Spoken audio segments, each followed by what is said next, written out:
All right, today is a massive day for markets. At 2 p.m., we have the Fed rate cut decision. Just after that, Powell is going to speak. Then, after the markets close, we have big tech earnings from Microsoft, Google, Meta, and a bunch of the biggest companies in the world, which will tell us a lot about the economy. I'm actually taking a bit of a contrarian trade right now. The market is getting very excited. We can see the Nasdaq and the S&P have been absolutely flying. I have a bit of a counter trade setup that I want to discuss today, which has impacted my positioning. And I also want to discuss how I'm actually playing the crypto market right now, because I think there's a bit of polarity between how equities are going to react and how crypto is going to react. And I want to make sure you are prepared. It's going to be a short video. I'm going to go through my game plan, what I'm thinking about the market, the way I am thinking about today, and the potential second order effects. And I'm going to check in with you guys tomorrow morning, so make sure you have the subscribe button turned on and the post notification bell turned on so that you get the latest updates, because I'm going to be updating you guys after all of the craziness today. It's going to be late in my evening, so I'll probably do it the next morning. So let's get straight into things here. These are the key things that are happening today. Of course, there are other rate decisions and economic data from Australia, Canada, other countries, but I think this is the major thing to be focusing on right now, because the US does lead global markets and definitely is the number one market that is correlated with crypto.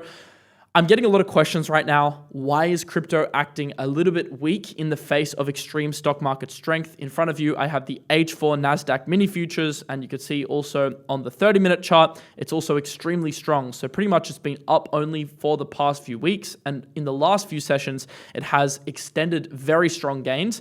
The market is essentially pricing in the fact that you are going to get strong earnings, and it's pricing in the fact that we are going to get rate cuts. You can see, if you want to go on Polymarket, which is a prediction market, it tells you what the market is currently thinking in terms of its probabilities. If you scroll down, you can see the market's expecting Fed rate cuts. It's expecting a decrease as well in January. It's expecting that Meta beats earnings. It's expecting that Apple beats earnings. And you could see these probabilities are skewing to the upside for a lot of companies. So it thinks eBay will beat 86% chance.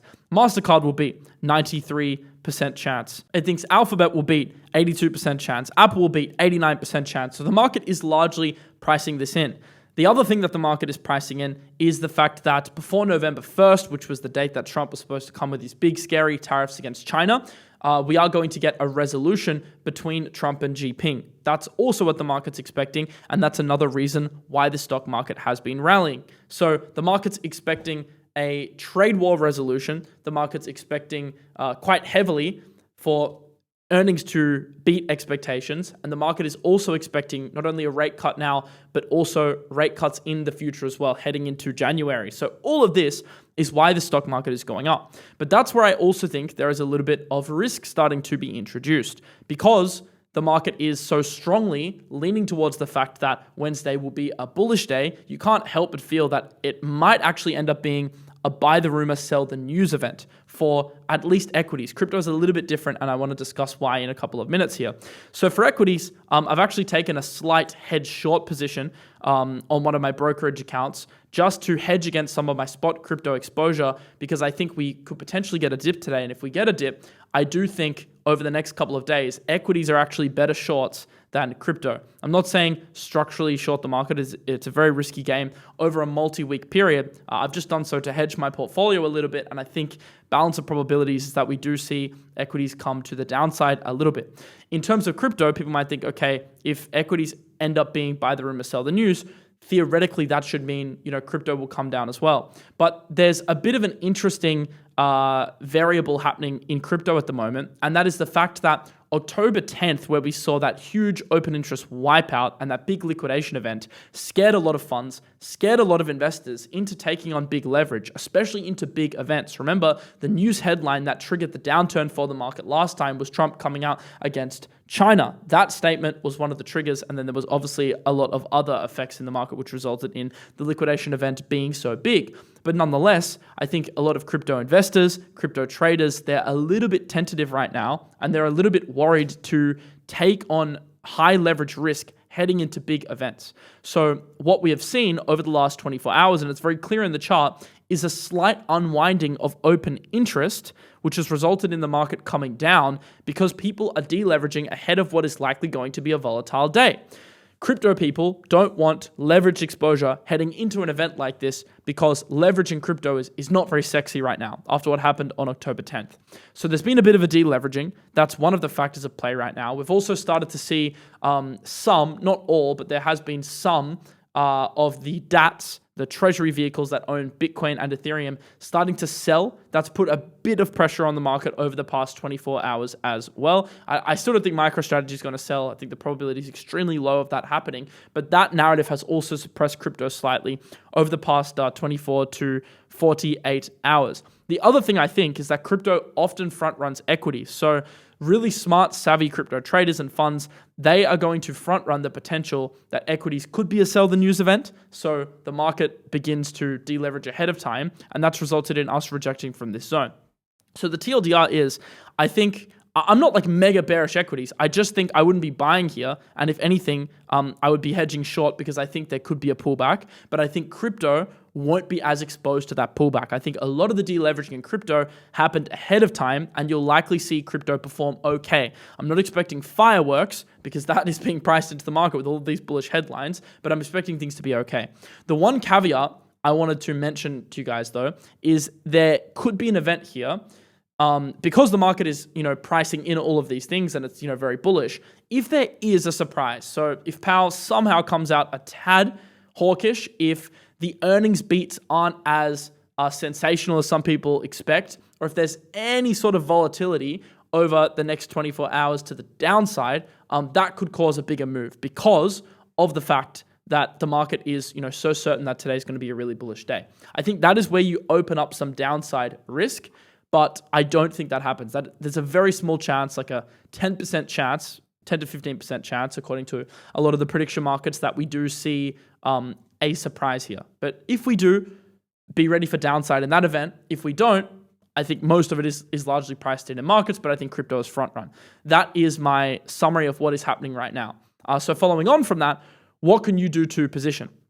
So I've talked about the fact that I have a small hedge on the Nasdaq Open because I think it's more overheated than Bitcoin. I think that's primarily why I'm happy to take that pair trade.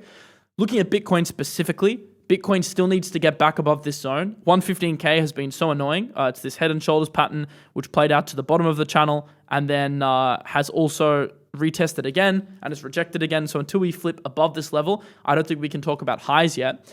But I do think what happens for crypto is if we can get through today unscathed, I think it could open up the door for a Bitcoin rally and potential Bitcoin all-time highs into future weeks, because this is, a big event that we need to go over for people to feel confident to start building positions again ahead of the next month. So this is very important. It's also the first, set of macro data and decision sets that we are getting since the government shutdown. So I think there's extra importance placed on today, which also, shows you why people are de-risking ahead of time.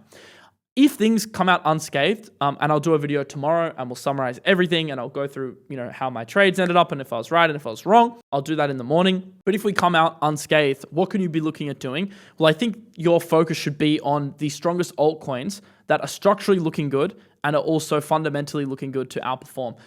This will be a topic for tomorrow, but coins like Pump Fund, coins like MNT, these are clear examples. BNB in recent times as well, Eigenlayer, the X402 AI narrative, these are all sorts of things that I'll be looking into. By the way, I'm going to be doing a live update in my Telegram, so I won't have time to make a video tonight, but what I will do is drop an update of exactly what happens when the FOMC decision is in and the earnings decisions are in. So it's free. Come join in the description below so you get a live update when stuff happens. And if I make any last minute trades or changes, I can update you there more easily. Much easier than making a crypto video at 12 a.m. So I'll probably stay up like half asleep in bed. I don't really like taking the phone to bed, but on this occasion, I'll have to break my rule just so I can give this update and then go to sleep. Hopefully, if there's no shock surprises. It's just one of those days where it is really hard to trade and there's going to be a lot of volatility. Tomorrow, what we're going to focus on, and I think the number one thing you should be focusing on in this market right now, is on new setups, ideas, and narrative plays. Like I was asked yesterday in the Discord AMA what I would be focusing on at the moment if I was a retail investor. And what I said is I'd probably be focusing on the on-chain plays in the hottest sectors right now. I think that's where there's the biggest edge. There's more of an edge there than on trading perp majors right now. That's very clear. And specifically, I'd be focusing on AI and robotics. Obviously, we saw this Neo home robot being announced today. Absolutely crazy. Like it's a robot that can take your dirty dishes to the kitchen. It can bring your groceries. It can do your inside. It can do your laundry. It can do a lot of stuff.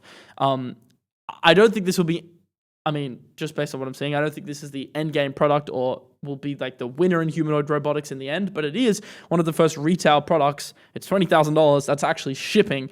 Let me know if I should get one to experiment with it in a video. I obviously have my AI Edge channel where I dive deeper into these things. Maybe I'll experiment with it. I'm a little bit scared to have a robot running around my house though, to be honest, but I've considered buying it just as a test, or maybe I'll rent one from one of my friends or something. But this has at least, I think, and this is also at the same time where the X402 whole AI payments narrative started to crop up yesterday and the day before, I think put a bit of wind into the sails of the AI and robotics narrative. So if I was going to remain optimistic and curious with researching new ideas, which I think is probably the highest EV thing to do right now, robotics and AI would probably be at the top of my list. And I did a thread yesterday, you should go and check it out, where I went through the narratives in depth. So AI agents, X402, robotics, I think how to actually scan this. So on Edge Network, there's actually a tool called RobotScan where you can scan all of the latest Web3 robotics projects. So go and read this thread. It dives deeper into it. And over the next couple of days, we will unpack these even further, and I'll get into my robotics list and what I'm watching and all that sort of stuff. But that is probably where I'll be focusing energy on now. And obviously just making sure I'm protected, hedged, and staying safe into what is going to be a volatile day. Hopefully that makes sense. What my plan is, I think equities might be sell the news. I think crypto's front run it. That's basically the TLDR. You can trade accordingly. Obviously not financial advice. However, you determine is right for your portfolio, and I'll keep you guys updated in the Telegram. Link in the description below. If something happens, or I'll be updating the data anyway as we get the presser from Powell and then the earnings announcements later that day. Quick update today. I'll see you guys in the next one. Peace out.